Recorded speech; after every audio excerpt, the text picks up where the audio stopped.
राज्यसभा सांसद दीपेंद्र सिंह हुड्डा का बड़ा बयान। लोकसभा और विधानसभा चुनाव के लिए कांग्रेस की तैयारी पूरी। हरियाणा की सभी 10 सीटों पर गठबंधन की होगी जीत।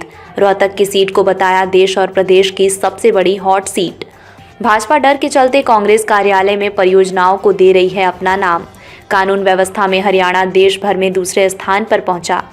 हरियाणा ने अपराध के मामले में यूपी बिहार को भी छोड़ा पीछे। बेरोजगारी के मामले में हरियाणा देश में नंबर 1 स्थान पर पहुंचा। रोहतक से लोकसभा चुनाव लड़कर संसद में फिर पहुंचेंगे। सिरसा में दीपेंद्र हुड्डा मीडिया से हुए रूबरू। कानून व्यवस्था के मुद्दे को लेकर प्रदेश सरकार पर जमकर हमला बोला। हरियाणा में लगातार जंगल राज दिखाई दे रहा है। हर रोज कहीं अपहरण तो कहीं हत्या की हो रही वारदात। बीजेपी के पिछले 10 साल के शासन में अपराध और बेरोजगारी में बना नंबर 1। केंद्र सरकार बताए कि हरियाणा अपहरण, फिरौती और डकैती में हरियाणा नंबर 1 और हत्या दर के मामले में हरियाणा नंबर 2 पर क्यों और कैसे पहुंचा।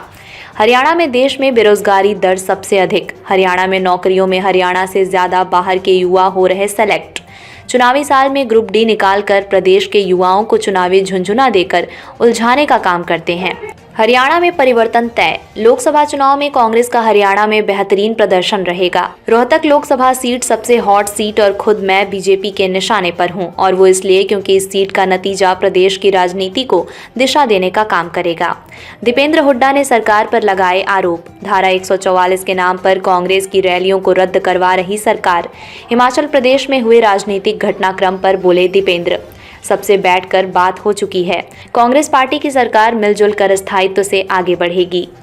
राज्यसभा सांसद दीपेंद्र सिंह हुड्डा का बड़ा बयान सामने आया है। उन्होंने कहा कि लोकसभा और विधानसभा चुनाव के लिए कांग्रेस की पूरी तैयारी है और प्रदेश और देश की जनता इस बार मोदी सरकार को सबक सिखाने का काम करेगी।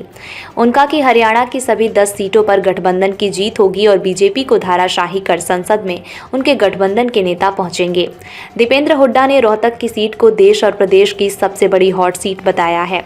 उनका कि भाजपा के नेता डर के चलते कांग्रेस कार्यकाल में लागू की गई परियोजनाओं को अपना नाम दे रहे हैं। राज्यसभा सांसद दीपेंद्र हुड्डा के निशाने पर प्रदेश सरकार भी रही। उन्होंने कहा कि कानून व्यवस्था में देश भर में हरियाणा दूसरे नंबर पर पहुंच गया है। इसके अलावा प्रदेश सरकार पर हमला बोलते हुए उन्होंने कहा कि बेरोजगारी के मामले में अब हरियाणा देश में पहले स्थान पर पहुंच गया है। राज्यसभा सांसद आज सिरसा में किसी निजी कार्यक्रम में शिरकत करने पहुंचे थे।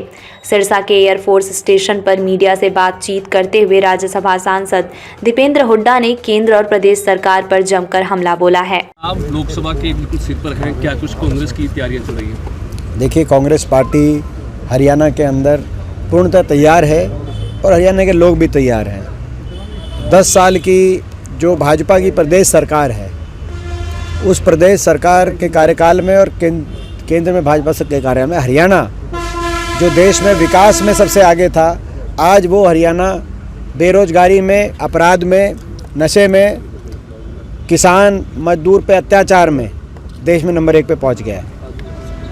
हर वर्ग निराश है और हरियाणा में परिवर्तन तय है। लोकसभा चुनाव में भी कांग्रेस का बेहतरीन प्रदर्शन रहेगा और 5-6 महीने के बाद विधानसभा चुनाव में भी बड़े बहुमत से कांग्रेस पार्टी की सरकार बनेगी हरियाणा में। कानून व्यवस्था देखिए, लगातार जिस तरीके से जंगल राज हरियाणा के अंदर दिखाई दे रहा है, 10 साल की इस खट्टर सरकार के कार्यकाल के बाद आज स्थिति ये है कि हर रोज़ कहीं फायरिंग हो रही है, कहीं फिरौती मांग रही जा रही है, कहीं अपहरण की घटनाएं आ रही हैं। तो शाम में एक व्यापारी के जो है बच्चे को किडनैप करने की खबर आई। गोहाना के अंदर मातूराम हलवाई की पे फिरौती की बात आई। तो सांपला के अंदर सीताराम की दुकान पे फायरिंग हुई। खरखौदा में हत्याकांड हुआ। बहादुरगढ़ के अंदर हत्याकांड हुआ। कल रोहतक में एक और बड़ा भारी एक हत्याकांड हुआ जिसमें गुड़गांव के कारोबारी की जो है गाड़ी पर यूं ही गोलियां बरसाई गई गैंगस्टर्स द्वारा और उनकी हत्या, दर्दनाक रूप से हत्या कर दी गई। तो हर रोज़ इस तरह की बात आई। आज 10 साल की सरकार के कार्यकाल के बाद ये सरकार बताए कि क्यों भारत सरकार के आंकड़ों के अनुसार, इस बजट सत्र में जो आंकड़े आए उनके अनुसार, क्यों अपहरण, डकैती, फिरौती में देश में हरियाणा नंबर 1 और हत्या दर में देश में हरियाणा नंबर 2 पहुंच गया। यूपी बिहार से भी ज़्यादा यहाँ पे क्राइम कैसे बढ़ गया। ये बताए। और दूसरी तरफ बेरोजगारी का तो आपको पता ही है, आलम ये है कि आज अखबार में पढ़ रहा था, ये जो बड़े बड़े दावे किए जा रहे हैं, उन दावों की पोल इस चीज़ में खुलती है कि अम्बाला में 12 पीएन पद की पोस्ट निकाली गई कोर्ट द्वारा।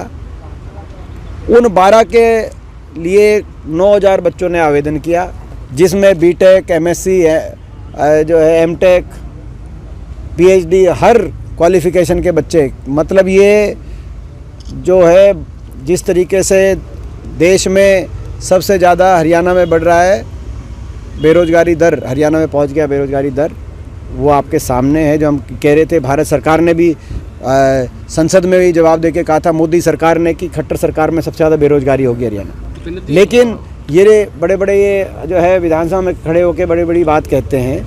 ये अम्बाला के अंदर एक उदाहरण मैंने दिया, ये तो कल का उदाहरण है, मगर पूरे प्रदेश में इतना बेरोज़गारी दर है तो क्या नौजवान क्या करे।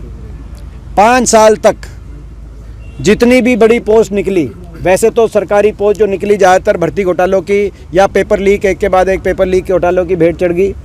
लेकिन फिर भी कोई जो लिस्टें निकली बड़ी पदों के लिए, उसमें हरियाणा से ज़्यादा हरियाणा के बाहर के बच्चों को सिलेक्ट किया गया। आखिरी साल में ग्रुप डी निकालते हैं, पहले भी 2019 में आखिरी साल में ग्रुप डी निकाला, इस बार भी 2024 के चुनाव से पहले ग्रुप डी, आखिरी साल में ग्रुप डी निकाल के इसको चुनावी झुंझुने की तरह हरियाणा के नौजवान के भविष्य को उलझाने का इन्होंने काम किया। इनको हरियाणा के नौजवान के भविष्य की कोई चिंता नहीं। धरना चल रहा है, युवा जो बैठे हैं कि कम नंबर वाले हैं वो सिलेक्ट कर दिए। ये आपने देखा, ये देखा ग्रुप सी के अंदर कितना बड़ा ये मामला सामने आया जी। खुले रूप से हम पूछना चाहते हैं कि ये कहाँ, कैसे हरियाणा के अंदर सरकारी नौकरियों पे बाहर के नौजवानों को लिया जा रहा है, कम नंबर वालों को लिया जा रहा है, जब एसएससी के बाहर, ग्रुप सी के बाहर की धरना चल रहा है। ये क्या चल रहा है? दीपेंद्र जी, युवाओं के भविष्य को उलझा दिया इस सरकार ने। आज देश में, मैं ये नहीं कि हरियाणा बेरोजगारी में नंबर 1 है और नशे में नंबर 1 पहुंचा दिया 10 साल की सरकार के बाद, यहाँ तक कि पलायन में भी नंबर 1 है। पलायन की कोई गिनती का कोई आंकड़ा नहीं आया, लेकिन हमने खुद जाके देखा कि इस तरीके से हरियाणा के बहुत से जिलों के बच्चे अपना घर बार बेचकर विदेशों की तरफ पलायन करने मजबूर हो रहे हैं। बात की जाए लोकसभा चुनाव की, तो रोहतक सीट आपकी सबसे हॉट सीट बन चुकी है, तो इस बार क्या कांटे का मुकाबला देखने को मिलेगा? मैं समझता हूँ कि जहाँ तक रोहतक लोकसभा क्षेत्र की बात है,